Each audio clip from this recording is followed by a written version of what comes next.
So the first thing we're going to do is grab third degree and we're going to make equal parts of A and B together. This is a silicone based product, and once the two parts are mixed together, it's going to start to activate. When you're mixing the two parts, you're going to make sure to wipe your spatula thoroughly between scooping out of each pot, just to avoid cross-contamination of the products, because the products will start to set once A and B touch each other. We're going to get some cream foundation. I'm using the ones in the RCMA palette, and you're just going to match it closest to your skin tone, and you're going to thoroughly mix A, B, and the cream foundation together until there's no lumps and the color is consistent throughout. So what we're going to do is we're going to grab it on the spatula and we're going to start building it upwards on the wrist. And we're also going to try and keep the outer edges as smooth as we can as we work, just so it doesn't set into big disgusting lumps that just don't blend into the skin at all. So as you can see, I'm just making this shape that comes down into a V on the side. So basically, I want it to look like a chunk of my wrist has been ripped out. So then we're just going to smooth out the edges with the spatula. And as you can see, the product is pretty much set at this point. Just see, as I pull away with the spatula, it will start to like roll off. So if that happens, just take that piece off because it's basically useless now. And this has a very quick working time. You've got about under 5 minutes to work with it before it starts to set. And then what we're going to do is we're going to mix up another batch, exact same equal parts of A and B, and add the cream foundation to it. And we're going to create the middle textures for it.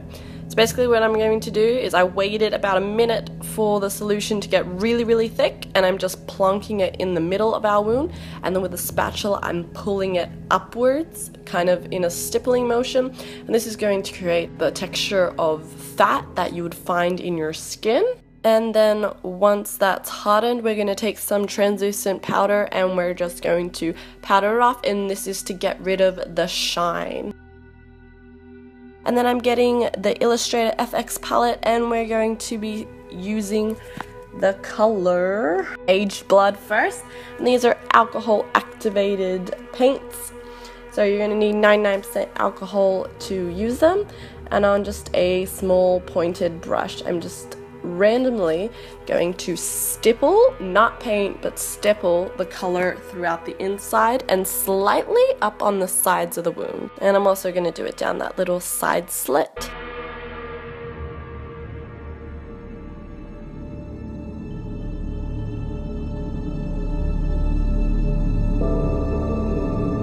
And next I'm going to take the color Blood Tone, and this is more of a brighter red, and I'm going to fill in the remaining white spaces throughout the wound with this color.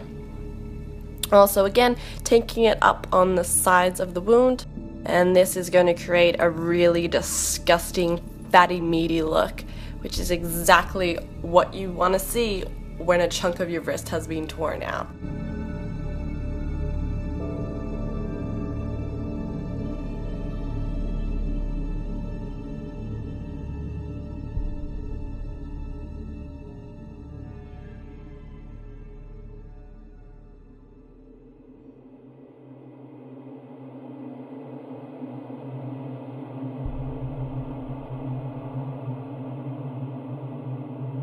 Now you're going to take a stippling sponge in the blood tone color, and you're going to get it really nice and consistent and pigmented with the color, and then you're going to start stippling it around the wound, because we can't just have a wound by itself. We need some ouchie around it. So that's exactly what we're going to do here, and I'm going to fluctuate between the colors Blood Tone and a new color, Bruise Tone. And lightly, very lightly, use the bruise tone because it is purple based. So what I'm mainly doing with the bruise tone is I'm stippling it on the inside of the wound just to darken some parts of it, and just very lightly around the wound, very lightly. And you can leave the look just like this if you want it less gory, if that's possible for this look. But if you want to be a total freak and amp it up a bit more, you can add some fake blood. Now I'm just going to take the Ben Nye stage blood, and I'm just going to use that just on a regular brush, and I'm going to start to dab the blood into certain parts of the wound.